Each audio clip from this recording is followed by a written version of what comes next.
लेकिन एक सवाल जो बना हुआ है, एक नहीं एक्चुअली कई सवाल बने हुए हैं, उन सवालों की लिस्ट आपके सामने रखेगी क्योंकि सीबीआई लगातार पूर्व प्रिंसिपल संदीप घोष जिसका नाम है उनसे पूछताछ कर रही है और सूत्रों के मुताबिक सीबीआई ने पूर्व प्रिंसिपल संदीप घोष से घटना वाले दिन उनकी मूवमेंट, वारदात के अगले दिन घटनाक्रम से जुड़े सवाल कर रही है। इतना ही नहीं, घटना के बाद अस्पताल प्रशासन की तरफ से जो बयान मीडिया को दिया गया, सामने भी आया गया, जो रिकॉर्ड पर है, क्या सोच के वो बयान दिया गया, क्या सबूत थे जिस आधार पर उन्होंने मीडिया को ये सारी इंफॉर्मेशन शेयर कर दी, ये सवाल सीबीआई पूछ रही है।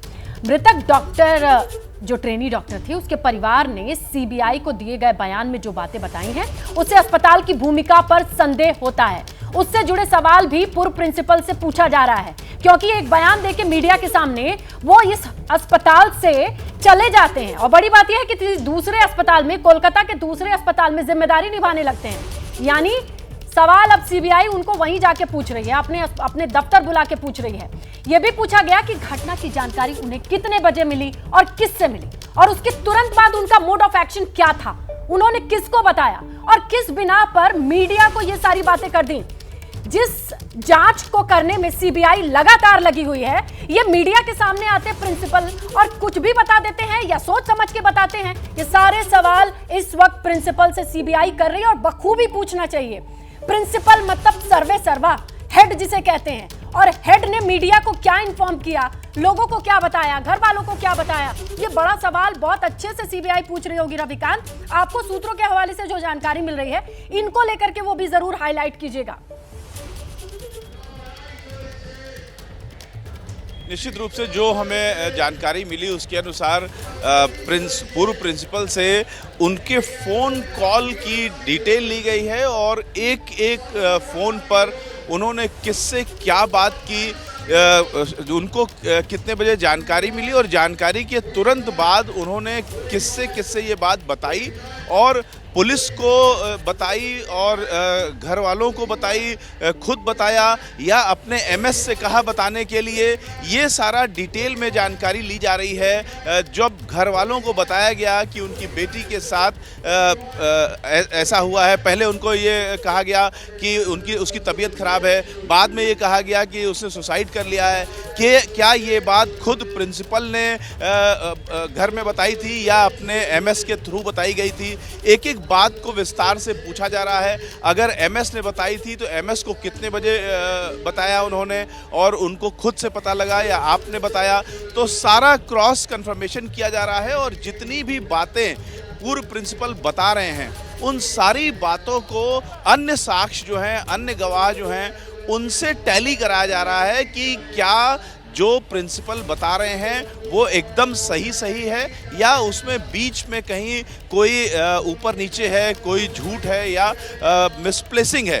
तो जो मिसिंग कड़ियां हैं उसको जोड़ने की कोशिश की जा रही है क्योंकि सीबीआई को शायद लगता है कि ये जो पॉइंट है यहीं पर कुछ ऐसी चीज़ उनको मिल सकती है जहां पर जो फिशी एलिमेंट है वो मिल सकता है कि इसके पीछे कुछ छुपाया जा रहा है। जब ये स्थापित हो जाएगा कि कुछ छुपाया जा रहा है, उसके बाद क्या छुपाया जा रहा है इसको देखना और इन्वेस्टिगेट करना ज़्यादा आसान हो जाता है। बिल्कुल, और जिस तरीके से वो सबके सामने आते हैं, क्या वो सही इंफॉर्मेशन देते हैं या लीपापोती करके आगे बढ़ जाते हैं, अगले दिन वो कॉलेज भी छोड़ देते हैं, किसी और जगह पोस्टिंग भी मिल जाती है उनको। तमाम चीजें हैं जो सबके समझ में आ रही हैं, है ना। और अब देखते हैं कि इस पर जांच कितनी आगे बढ़ेगी। लेकिन जांच एक तरफ है और इस जांच की आंच और तमाम डॉक्टर्स का गुस्सा भी एक तरफ है और उनका गुस्सा अपनी सुरक्षा के लिए जो मांग की तस्वीरें हैं वो लगातार बनी हुई हैं। मदिहा हमारी सहयोगी एम्स में मौजूद हैं, हमने आरएमएल अस्पताल का हाल देख लिया। मदिहा, आप जहां पर मौजूद हैं वहां क्या कंडीशन और क्या बातें निकल के आ रही हैं? बिल्कुल स्नेहलता, मैं आपको ओवरऑल क्या कंडीशन है दिल्ली के सभी अस्पतालों की उस बारे में भी बताती हूँ और एम्स में क्या हालात है उसके बारे में भी जानकारी देती हूँ। देखिए, एम्स में अभी हम पहुँचे हैं, इससे पहले सुबह हम दिल्ली के एलएनजेपी अस्पताल पहुँचे थे, वहाँ मरीजों का बुरा हाल था। ओपीडी सर्विसेज जो हैं उनको भी आज सस्पेंड रखा गया है। आईएमए की तरफ से ये स्ट्राइक कॉल था, इसी वजह से जो मरीज़ वहाँ दिखाने के लिए पहुँच रहे थे, जब तक उनकी कंडीशन इमरजेंसी लायक नहीं थी, बहुत ज़्यादा ख़राब नहीं थी, तब तक उनको नहीं देखा जा रहा था। और अगर उनको आज बुलाया गया था, उनका अपॉइंटमेंट था, तो उनसे कहा गया अब आप नेक्स्ट डेट पे आइएगा क्योंकि डॉक्टर्स अवेलेबल नहीं हैं। हड़ताल का असर मरीजों पर साफ तौर से पड़ता हुआ दिख रहा है। उसके बाद जब हम लेडी हार्डिंग हॉस्पिटल पहुंचे तो वहां पर भी हमें कुछ यही सूरत हाल मिला। मरीज परेशान तो दूसरी तरफ जो डॉक्टर्स थे वो हड़ताल पर थे। डॉक्टर्स के बीच गुस्सा है, आक्रोश बहुत ज़्यादा है, खासतौर से महिला डॉक्टर्स के बीच में।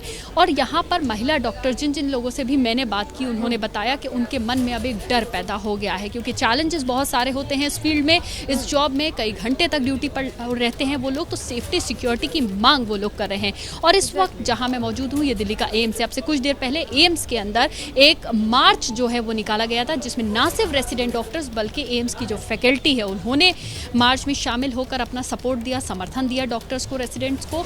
उसके अलावा नर्सेज यूनियन जो थी वो सारी शामिल थी इस मार्च में, और उसके अलावा जो भी यहाँ पे टेक्नीशियंस और बाकी स्टाफ है वो सब उस मार्च में शामिल हुए।